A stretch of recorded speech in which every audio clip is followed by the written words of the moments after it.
Hey guys, this is a 2004 Honda Civic, and the problem that we have with it is that the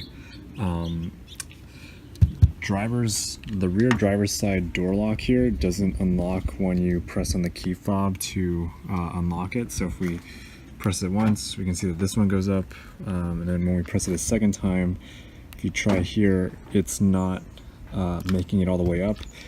I initially thought it was because it was just full of dirt, and this door lock doesn't work. So what the actual problem is, and if you keep trying to unlock it, I don't know if you can see through the glass, but it's not strong enough to really make it through. So what this means is that the window, or the lock actuator, which is inside this door, is broken. And the reason for that is because these are all made out of plastic, and there's little nylon teeth inside these things, and so after you've opened and closed or locked and unlocked the car a certain number of times, the little teeth on these just wear down, and it's a fact of life for all of the locks on these cars. So the way to resolve this issue is going to be replacing the lock actuator. You're going to want to make sure you get the right one, so you'll need to know the exact door. So it'll have to be like driver's side rear door is the broken one. So on Amazon you can get these.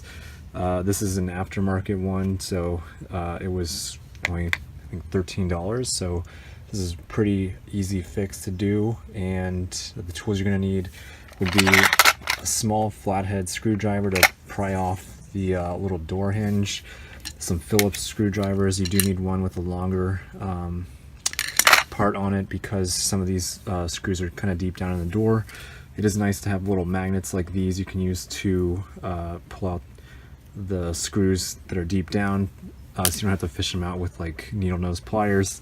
And then also I ride bikes a lot, so I've got these tire irons that are made out of plastic, and they're good for kind of separating interior trim panels, which we will be doing on this door. And so the first thing you're going to want to do is take a flathead screwdriver, and we unlock this car.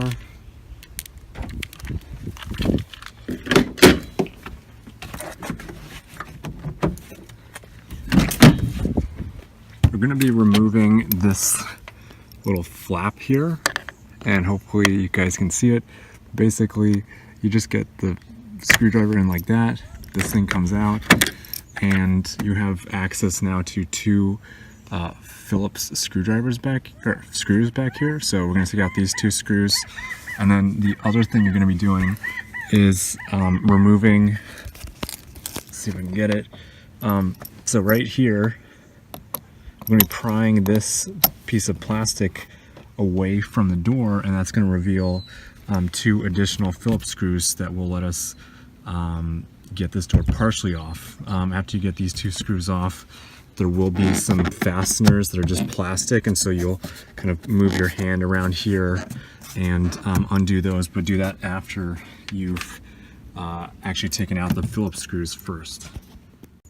An important note to make when you are taking off the handle is after you've removed the two Phillips screws, there is this thing here, which I'll try to get a good angle on. So with this thing, you want to be very careful with it. Your goal here is to essentially take this little brown tab here, which I apologize, it's hard to see, but you want it to swing out that way. So you're going to swing it out essentially clockwise in this direction, and that is to make it so that the little metal rod here will have room to actually lift up and get out of the way.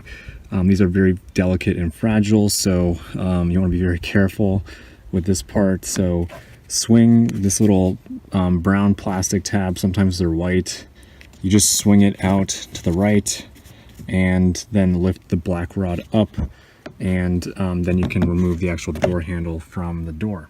And so just to clarify, so this is what it should look like after you've swung the little brown piece out. What I did is I used a small little Phillips or flathead screwdriver, and I just very carefully lift it up on the plastic. You want to be careful not to actually break this because this plastic is brittle, but now that's off like this and rotate it out of the way, you can lift the rod up and then take this handle out. Okay, and then the next thing you're going to be doing is getting this lower trim piece off of the door. To do that, again, little flathead screwdriver. You press it up against this tab here. Hopefully you can see it, but you press it up against this tab here, and then I use a little plastic thing to kind of push and pry off this plastic carefully from the door. And now this thing just kind of comes out, and you want to be very careful not to break these plastic tabs here. So you want to pull it out kind of towards you this way, just so you don't break these things, so you can reuse this one and not have to get a new one. And so now that that's out of the way, you will see more Phillips screwdrivers. So there's one deep down in this hole, which is why you need to have the longer Phillips screwdriver, and then there's a shorter one right here that you can get to. So after taking out these two screws, as well as these two screws, you can start prying up on the door panel to actually start taking this thing most of the way off. Okay, and so after you take out these two Phillips, the next step is going to be pulling up on the door panel. I recommend starting at this bottom corner here. Try to get your fingers in it, or use a little pry tool to just gently lift up.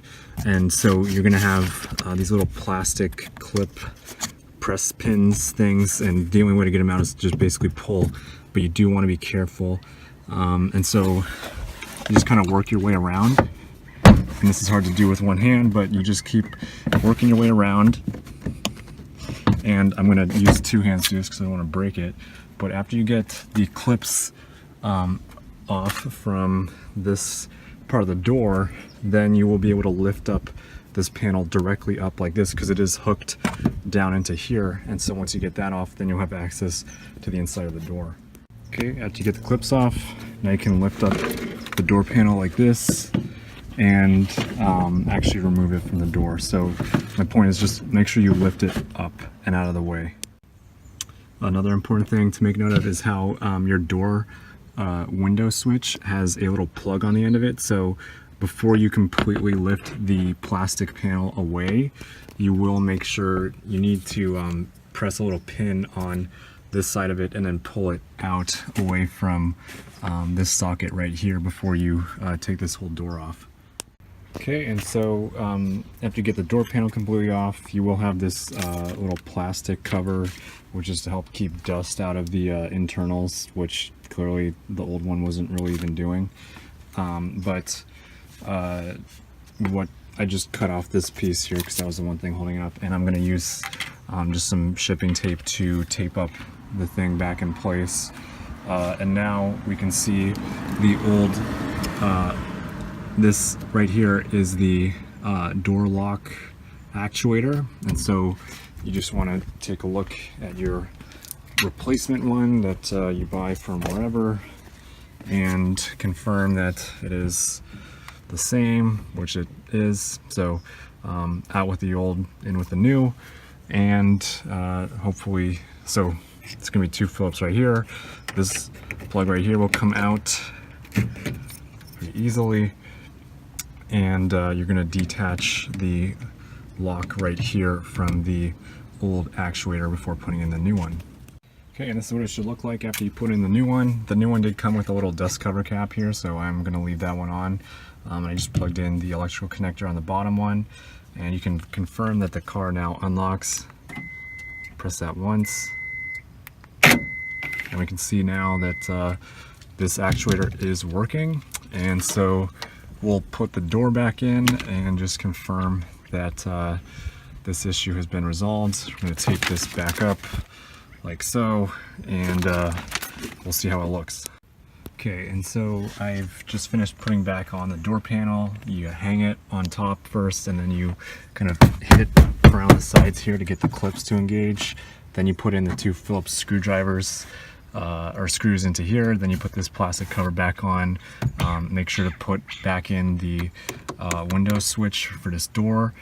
Otherwise you have to take this all out again. And then the last thing you're going to be doing is with the old door handle, turn the little brown or white plastic tab like this, and then the little hook here that's for the door hinge will go down into this hole, and then you will rotate this and clip it over the flat part of this hook here, and then you'll screw in the other 2 Phillips screws, and that'll be it. So after we put back together everything, the way you can confirm that everything is working correctly is by confirming that you can unlock this door and then pressing it again. Hopefully we can see that. Unlocked this door, because now we have a good actuator. This door does open up and works just fine. You can also sit back here and make sure that your door handle still works appropriately. And then finally, what you can do is also just verify that your window switch still works, which hopefully it does. So to do that, we have to put the key in the ignition. Just confirm this goes down. That's good. So if we step back here, you see that the driver's door has been, or the rear driver's door window switch is also working correctly. So everything on this door is good, and you are now officially done, and you've confirmed everything's working. So good job.